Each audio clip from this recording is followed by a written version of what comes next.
요 도전과 응전은 환경은 우리를 가만 놔두지 않아요. 계속 도전합니다. 이 환경은 자연환경뿐만 아니고 사회환경, 내 경제환경 등이 언제나 나에게 도전합니다.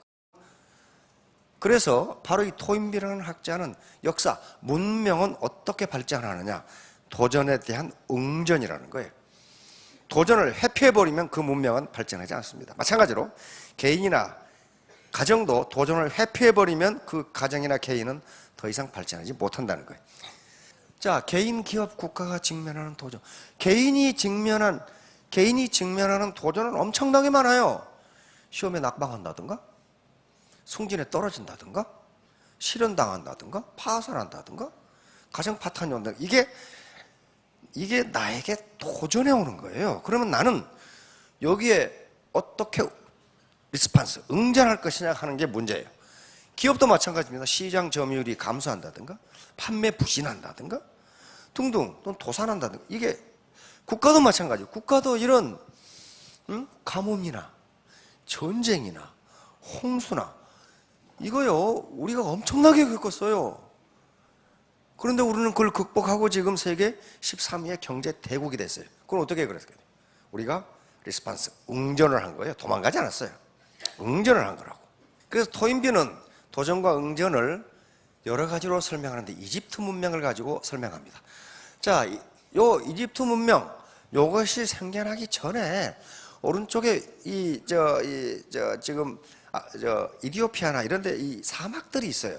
거기가 그 문명이 생겨나기 전에는 살기가 좋았답니다. 그런데 거기에 건조화가 이루어지면서 사막화가 시작되는 거예요. 이때 세 가지 길을 이 민족들은 택했다는 겁니다. 하나는 그냥 아이고 여기가 좋으니까 여기 남아서 살자, 그런 사람. 그 다음에 익숙해진 기후대를 따라 북으로 아라비아 쪽으로 이동했어요. 왜냐하면 그쪽이 자기들이 살던 기후하고 비슷하니까. 한쪽은 전혀 새로운 바로 나일 강변으로 이동을 했어. 거기는 독사가 드글거리고 홍수가 나고 그런 지역이에요. 그런데 토인비에 설명에 하면 그냥 남아 수렵 생활을 하던 사람들은 전멸해버렸어요. 예, 사막이 다 돼버렸어요. 그 다음에 비슷한 기후를 따라서 북쪽으로 이동한 사람은 지금도 유목생활을 하고 있어. 그 아라비아 유목생활 봤죠? 지금도 하고 있어. 그러나 나일 강변으로 가서 독사가 드글거리고 모기가 드글거리는 그쪽으로 가서, 홍수가 나는 그쪽으로 가서 정착했던 사람들은 찬란한 이집트 문명을 건설했습니다. 이게 그 지역이 수량이 풍부해서 농사하기가 좋아. 그런데 실컷 농사를 해놓으면 1년에 한 번씩 홍수가 나서 다 쓸고 가버려. 완전히 집도 땅도 다 없어져 버려. 다 없어져 버려. 이게 뭐예요? 이게 도전이에요. 자연의 도전이에요. 그럼 여기서 반응은 두 가지입니다. 리스판스는 거기서 회피해서 단대로 가든지, 안 그러면 그 도전을 이겨내든지. 그런데 이 민족은, 이 문명은 그걸 이겨냈어. 자, 이걸 이겨내려고 보니까 천문학이 발전합니다. 다시 말하면 언제 홍수가 질 건지 연구해야 될 거 아니에요. 그 다음에 이렇게 땅이 엉망이 됐으니까 측량술, 다시 말하면 기하학이 발전합니다. 땅 경계가 어떻게 되는 건지, 그걸 어떻게 측정할 건지, 그 다음에 이런 달력이 만들어지고, 자, 이런 과정에서, 그 다음에 제방공사를 해야 되는 이 과정에서 도르래라든가 수레가 나오는 등 문명의 기초가 하나하나 만들어갑니다. 자, 그런데 도전이 없으면 괜찮을 것 같지요. 그런데 묘하게 자연법칙은 그렇게 안 돼 있어요. 자, 토인비 박사가 도전과 응전을 설명하면서 늘 예로 든 게 이겁니다. 도전과 응전이 뭡니까? 왜냐면 이때 토인비 박사가 처음으로 체리년 리스판스라는 개념으로 문명을 설명하니까 사람들이 이해를 못해. 그게 뭐냐는 거야. 그래서 토인비 박사는 연설에서 요 얘기를 하게 됩니다. 영국 국민들이 런던에서 가장 좋아하는 생선이 청어랍니다. 청어. 그래, 청어를 북해나 베링에서 잡는데 그 당시 기술이 발전 못 해가지고 거기서 잡아가지고 영국까지 오는, 런던까지 오는 도중에 다 죽어버려. 살아있는 청어를 먹을 수가 없어. 그런데 어떤 한 어부만 살아있는 청어를 런던에서 팔아. 그런데 살아있는 청어가 냉동 청어의 값이 2배야. 그러니까 이 어부는 떼돈을 벌어. 그런데 아무도 안 가르쳐줘. 그 비법을 알고 보니까 청어를 싣고 오는 배에 수조에다가 청어를 잡아먹는 요 곰치 물맥이라는 놈을 넣어놨어. 그러니까 수조에다가 이놈을 넣어놓으니까 청어들은 도망다니라고 죽을 시간이 없어. 계속 도망다녀. 잘못하면 먹히고. 그래가지고 런던에 올 때까지 싱싱하게 살아있어. 요놈이 잡아먹은 것은 2마리.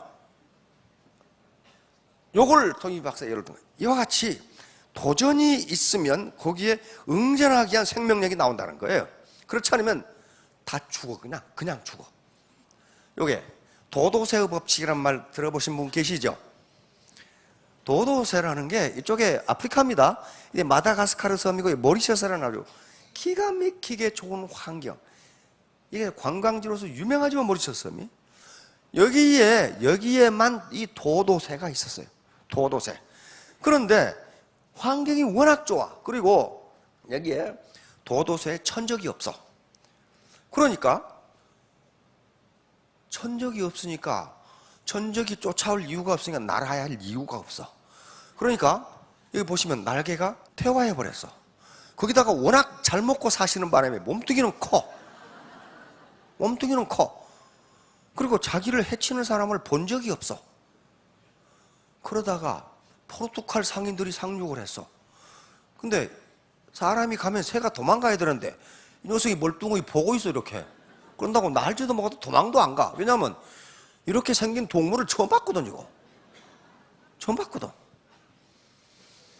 그래서 도도라는 말은 포르투갈어로 바보 그 말이랍니다. 멍청이새, 바보새.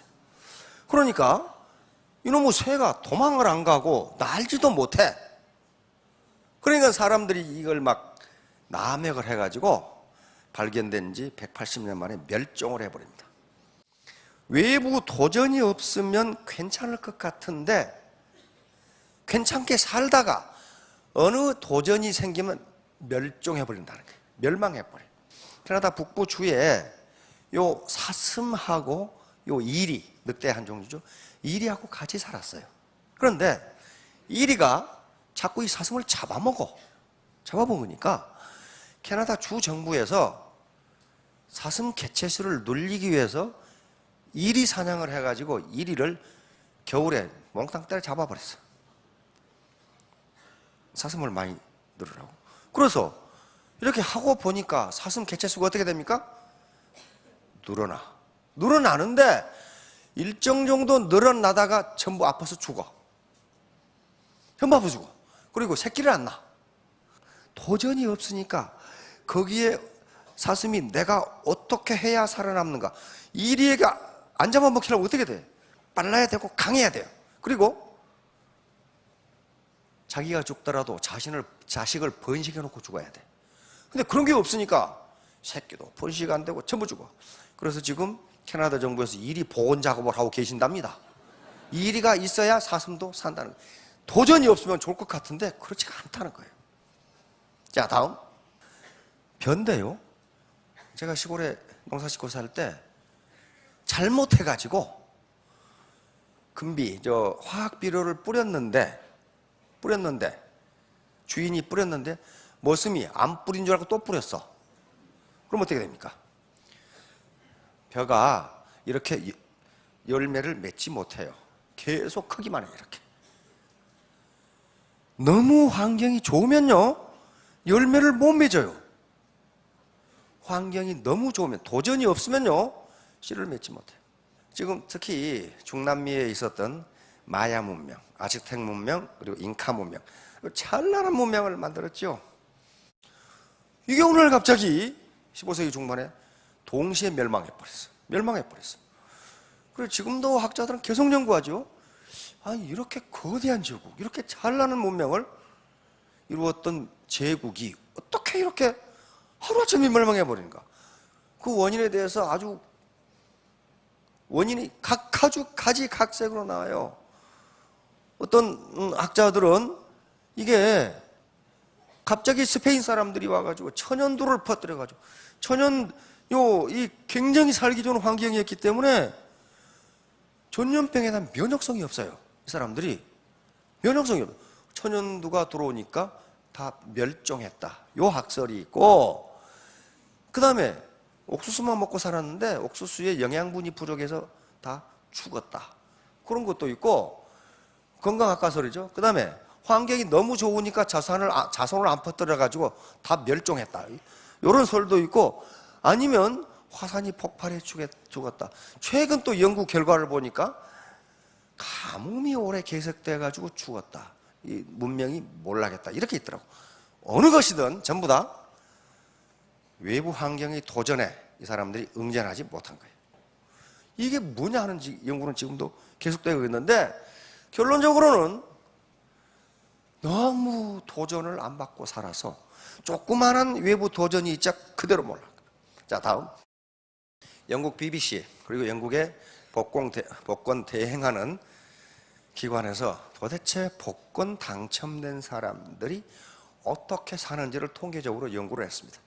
미국도 더 월스트리트 저널이 이걸 또 연구를 해서 보도를 했더라고요. 보니까 복권 당첨된 사람은 55%는 더 잘 산다. 그러니까 복권 당첨돼서 더 행복해지느냐 더 불행해지느냐는 누구 문제다? 개인의 문제예요. 개인의 문제입니다. 다시 말하면 복권에 당첨된다는 것은 나에게 외부적 도전이 하나가 없어지는 겁니다. 이랬을 때에 이 분석에 의하면 복권 당첨된 후에 성실하고 원래 삶 자체가 절제하고 신뢰를 받고 있는 사람은 더 행복해지고, 그런데 이 무절제하고 재정관념이 없고 신념이 약하고 주변으로부터 신뢰를 받지 못하는 사람은 전부 망하더라는 거예요. 그러니까 개인의 문제예요. 개인의 문제. 평소 자기가 어떤 생각을 가지고 살았냐에 따라서 복권 당첨된 후에 행복해지기도 하고 불행해지기도 한다. 자, 바로 이 두 청년 이야기. 한 청년은 좋은 대학 나와가지고 좋은 직장 들어가서 좋은 여자 골라서 장가 가서 결혼을 해서 남 부러움을 샀어. 그런데 이 녀석은 40대 중반까지 봉급쟁이야. 항상 돈은 없어. 한 녀석은 젊었을 때 사업한다고 이리 돌아다녀. 잠바 입고 돌아다니고 기름 묻히고 돌아다니고 뭐 어쩌고 실패도 여러 번 해. 그러다가 40대 중반이 되니까 의젓한 사장이 됐어. 이제 경제적 여유도 생겼고 삶을 돌아볼 수가 있어. 이게 도전과 응전입니다. 도전이 없는 경우에 이룰 수 있는 것은 한계가 있다는 거예요. 이 사람들은 도전에 응전했다고 볼 수 있고 또 도전해서 이루었다고 볼 수 있습니다. 강수진, 세계적인 발레리나죠. 그 발을 보면은 얼마나 열심히 했는가를 알 수가 있죠. 지금 국립 발레 단장이죠. 박찬호, 한국인이 동양인이 메이저리그에 진출한다? 그건 그 당시는요 꿈도 못 꾸는 얘기예요. 꿈도 못 꾸는. 그런데 그걸 해냈어요. 남들은 안 된다고 하는데 해냈단 말이에요. 그 다음에 우리 박세리, 야, 동양인이 골프를 쳐? 말이 안 되는 얘기했어요. 그런데 LPGA에서 우승해버렸어. 그 당시 IMF 사태 때죠. 얼마나 국민들에게 많은 희망을 줍니다. 그리고 지금 여자 골프 랭킹 1위가 어디예요? 한국입니다. 한국이에요. 박지성, 어떻게 영국의 프리미어리그에서 한국 선수가 뛴다? 그거 상상도 못해요. 상상도 못해. 거기 갔어요. 김연아 피겨, 우리가 이 대학 시절이나 사관학교 시절, 청년 장교 시절에 유럽의 피겨 스케이팅을 보면 입이 쫙 벌어졌어. 아이고, 우리는 안 되겠네. 이게 숏다리야 가지고 안 되겠네. 근데 숏다리라도 하잖아요. 숏다리라도 하잖아요. 이게 도전과 응전이에요. 세계가 나에게 도전해 왔는데 내가 응전했다고도 볼 수 있고, 내가 높은 장벽을 포기하지 않고 도전했다고도 볼 수 있단 말이에요. 자, 그런데 이제 네트워크 마케팅에서 도전과 응전. 판매사 도전해봐. 그러면 왜? 회장님이 도전하지 말라고 그러는데 스폰서님은 도전하라고 그러세요? 그런데 저도 강의를 직접 들었는데 우리 박 회장께서 도전하지 말라는 말을 한 적이 없어요. 내가 물어봐서. 그랬더니 난 그런 말 한 적이 없는데요? 그러더라고. 그럼 왜 그렇게 생각하느냐? 도전하면서 배팅하지 마라 그랬거든. 다시 말하면 배팅은 도전이 아니니 그거 하지 말라는 거예요. 도전하라는 게 편법을 쓰라는 게 결코 아닙니다. 바로 잭 웰치가 얘기하는 스트레치지. 이 목표를 세우는데 100% 목표를 세우지 말라는 게 잭 웰치의 주장이에요. 그것은 누구나 다 할 수 있다. 120%, 130%를 세우라는 거예요. 그래야만 그 목표를 달성하기엔 창의성이 나온다는 겁니다. 잭 웰치의 얘기예요. 그게 도전이에요. 그게 쉽게 할 수 있는 목표를 세워놓고 하는 것은 도전이 아니에요. 그 응전도 아니고, 저거 내가 할 수 있을까?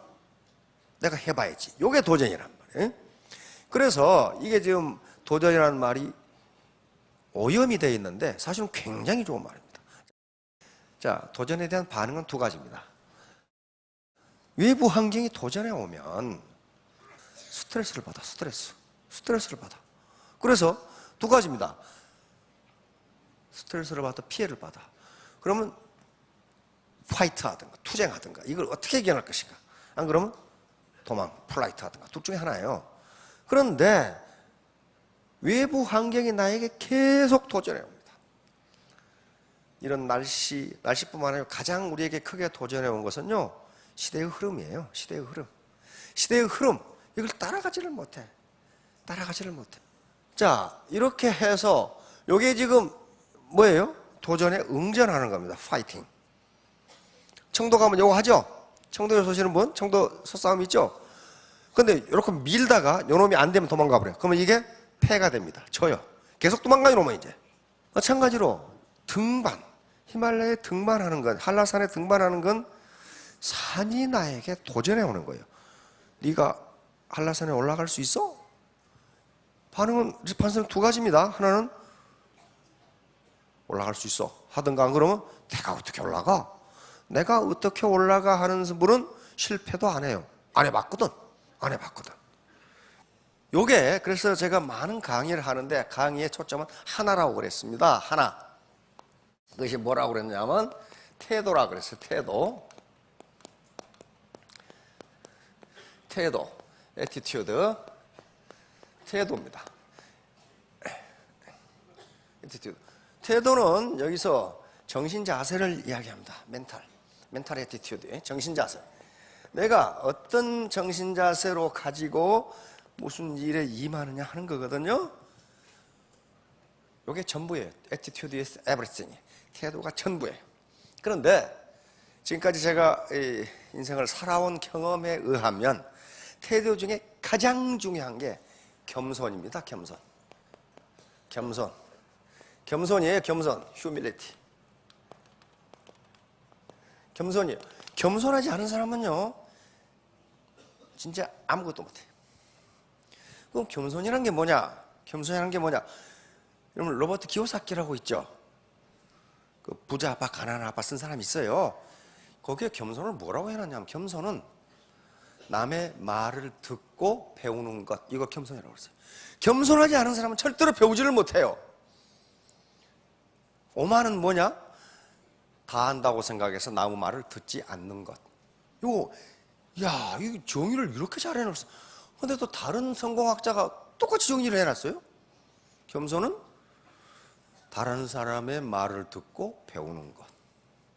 오만은 자기가 상대보다 많이 한다고 생각해서 듣지 않는 것. 요거라고 생각했어요. 그런데 저는 어떤 철학자가 한 얘기가 진짜 맞다 그렇게 생각해요. 그 철학자 하는 얘기는 뭐냐면 모든 인간은 무식하다. 이 중에 속이 좀 꼬이는 사람 있죠? 내가 그래도 교수 출신인데, 내가 박사 출신인데 무식해? 그 철학자는 뭐라 그러냐면 모든 인간은 무식하다. 왜냐하면 자기가 아는 것 외에는 모르니까. 맞잖아요. 우리의 속담에 나라님도 임금님도 농사 짓는 법은 농부에게 물어야 된다고 그랬어요. 그렇잖아요. 그러면 여기에 제가 알기로 엄청난 분들이 많아요 지금. 그때 겸손은 뭡니까? 듣고 배우는 거예요. 이게 겸손이에요. 그래서 지금까지 제가 이 인생을 이제 거의 아주 그냥 열매가 맺을 때까지 살았는데 가장 중요한 덕목이 겸손이에요. 그래서 우리 사업 맨 마지막 결론이 겸손입니다. 겸손이 섬긴다. Serve in humility. 다른 거 다 앞에가 서론이고 결론이 겸손. 왜 그러면 겸손을 결론으로 했냐? 이게 더럽게 어려워요. 겸손하기가 무지무지 어렵다고. 그러니까 오만하다, 인색하다. 인색하다 하는 건 베풀지 않는 거예요. 내가 지금 스폰서 입장에 있는데 파트너에게 베풀지 않는 거란 말이에요. 오만하다는 것은 지가 많이 한다고 생각해서 다른 사람 말을 듣지 않는 거예요. 논에 또 그런 말씀이 있죠. 삼인행 필요아사라는 말이 있어요. 공장님 직접 하신 말씀이에요. 세 사람이 가면 그 중에 반드시 내 스승이 있다. 그러니까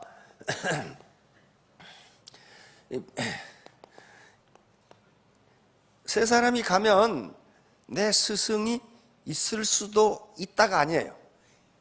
필요하사 반드시 내 스승이 있다. 근데 그 뒤에 설명을 해놨어. 나보다 더 훌륭한 사람은 그 훌륭한 점을 배우고 나보다 훌륭하지 못한 사람은 나는 저렇게 하면 안 되겠구나 라고 나에게 가르쳐 준다는 거예요. 그러니까 둘 다 내 스승이다. 이게 무슨 시집걸렁한 사람이 한 말이 아니고 공자님이 하신 말씀이에요. 공자님이 하신 말씀이에요. 그러니까 계속 배운다는 걸, 계속 배워야 된다는 걸 강조하신 말씀이에요. 1권 제1장 그 말씀은 공자님이 아주 주유천하로 세상을 다 돌아다니고 70대에 쓰지 않았는가 하는 말씀이에요. 그러니까 어때요? 인생을 살아보니까 이게 가장 중요하더라 하는 말씀이거든요. 그것이 첫 번째 탁 나와요. 하기 시습지 불역 여로와. 여기 탁 나와요.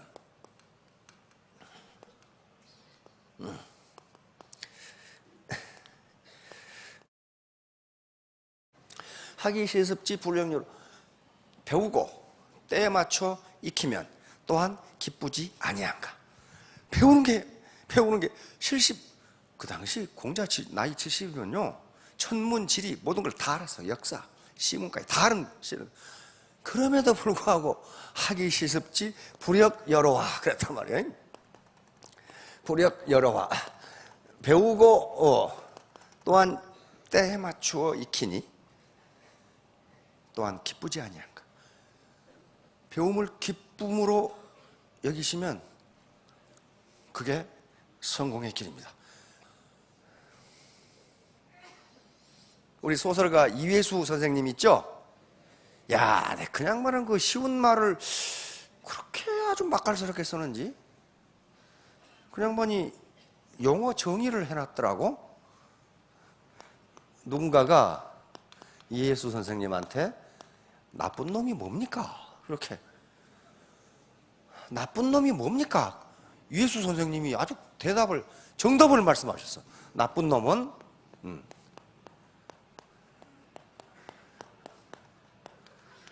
나뿐인 놈. 다른 사람 생각도 안 해. 내 배가 고파. 나뿐이야. 저놈이 뒤에 죽게 서서 밥을 먹든지 못 먹든지 나는 알 바 아니고. 야, 용어의 정의. 나뿐인 놈은 전부 나쁜 놈이에요. 옆에 사람도 생각을 해야지. 다른 사람도 생각을 해줘야지. 그러면 아놀드 톰비에 의하면 이 응전을 하는데 아주 창조적으로 해야 돼. 그렇지 않으면 망해버려. 이때 외부 도전에 대해서 창조적인 응전을 하는 사람, 이것을 창조적 소수라고 얘기했습니다. 크리에이티브 마이너리티. 전부 다, 모든 대중이 전부 창조적으로 응전하는 게 아니에요. 외부 도전을 어떻게 하면 이겨낼 수 있을까?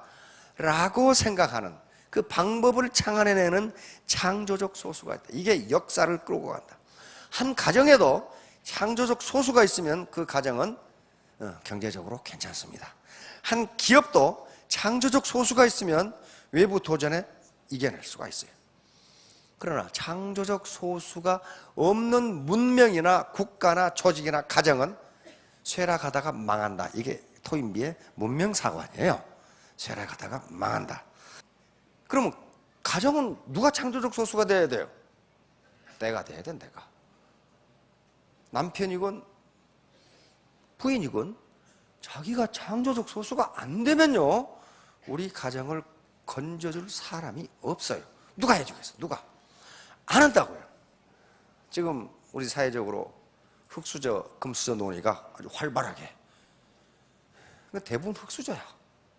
그런데 우리 국가 전체를 보세요. 국가 전체. 1960년대 우리 국민소득 80불, 100불이었죠. 지금 3만 불이 됐어요. 지금 이렇게 빠른 속도로 성장한 나라가 그렇게 많지가 않습니다. 70년대까지도 우리가 국민소득 고작이야 1000불 그런 것밖에 안 됐어요. 그러니까 국가 전체적으로 흑수저가 지금 뭐가 된 거예요? 금수저가 된 거예요. 평균적으로 금수저가 됐어요. 근데 나는 안 됐어, 나는. 그럼 누구 책임이야, 이건? 그건 내 책임이에요. 그리고 국가가 그걸 해주리라고 생각하지 마세요. 절대로 못 해줍니다. 사회가 그걸 해주리라 천만의 말씀이에요. 왜? 하고 싶어도 돈이 없어. 재정이 없어요, 재정이. 재정이 없어요. 제가 늘 얘기하죠. 우리나라 재정이라는 게 키 큰 놈 짧은 입을 덮고 자는 거하고 똑같아요. 발을 덮으면 가슴이 나오고, 가슴을 덮으면 발이 나오고, 오른쪽을 덮으면 왼쪽 팔이 나오고, 이게 다 덮을 수가 없어. 그러면 누가 해야 돼? 자기가 하는 수밖에 없어요. 자기가. 이게 태도예요. 애티튜드. 애티튜드 is everything이라는 게 그겁니다. 태도. 국가가 해주면 혜택을 받는 거고, 안 해주면 내가 해야지. 뭘 어떻게 하겠어요? OECD에서 발표한 우리나라 65세 이상 노인 인구의 절반이 빈곤이라고 발표했습니다. 세계 최고예요. 65세 이상 노인의 이 세대가 어떤 세대냐면 우리 경제개발을 했던 세대예요. 정말 죽어라고 앞만 보고 달려온 세대인데 그 절반이 지금 빈곤에 허덕이고 있어요. 네덜란드 같은 나라, 프랑스 같은 나라는 65세 이상 빈곤 인구가 1%밖에 되질 않아. 그러면 우리도 그 나라들처럼 세금 왕창 걷어가지고 해주면 되는데 세금은 법에 의하지 않고는 거둘 수가 없어. 그럼 언제 기다리냐고. 그러면 내 스스로 문제를 흑수저를 금수저로 바꾸려고 하는 태도, 애티튜드가 필요합니다. 그것이 도전이자 응전이에요. 우리 환경이, 경제 환경이 나를 흑수저로 만들었어. 그럼 나는 거기에 플라이트, 도망가거나 파이팅, 투쟁하거나 해야 된다. 투쟁을 선택하시기 바랍니다. 투쟁하다가 실패할 수도 있어요. 그러나 실패자는 아닙니다. 실패자는 포기했을 때 실패자가 돼요. 에디슨은 전구를 만드는데 에디슨 책에는 3000번이라고 되어 있는데 에디슨이 직접 쓴 자기 자서전에는 10,000번이라고 되어 있어요. 그러니까 3000번이 맞느냐 10,000번이 맞느냐가 중요한 게 아니고 아무도 몇 번 실패했느냐를 모른다는 거예요. 계속 실패했다. 그런데 기자가 질문한 적이 에디슨이 그렇게 대답했더라고. 자기 선생님은 9,999번 실패해가지고 또 만드실 겁니까? 묻으니까 이 사람아, 나는 실패한 적이 없어. 나는 불이 안 켜지는 방법을 9,999가지는 알아냈어. 그렇잖아요. 알아내. 그래서 만들어냈어. 요거 에디슨이 만든 거예요. 이건 에디슨이 다 만든 거예요. 에디슨 머리 무지하게 나빴어요. 그런데 포기하지 않았어요. 자, 에디슨의 말로서 끝내겠습니다. 에디슨은 뭐라고 그랬냐면은 천재는 1%의 영감과 99%의 노력으로 이루어진다. 오늘 성공학자들은 그걸 뭘로 바꾸냐? 하면은 성공은 1%의 우연과 99%의 노력으로 이루어진다. 그렇게 바꾸는 성공학자들. 다시 말하면 여기 오신 거 우연히 오신 거란 말이에요. 근데 99% 노력만 있으면 성공한다. 자, 3년 후, 5년 후에 모두 스타 마스터, 로얄 마스터가 되시기 바랍니다. 네, 감사합니다.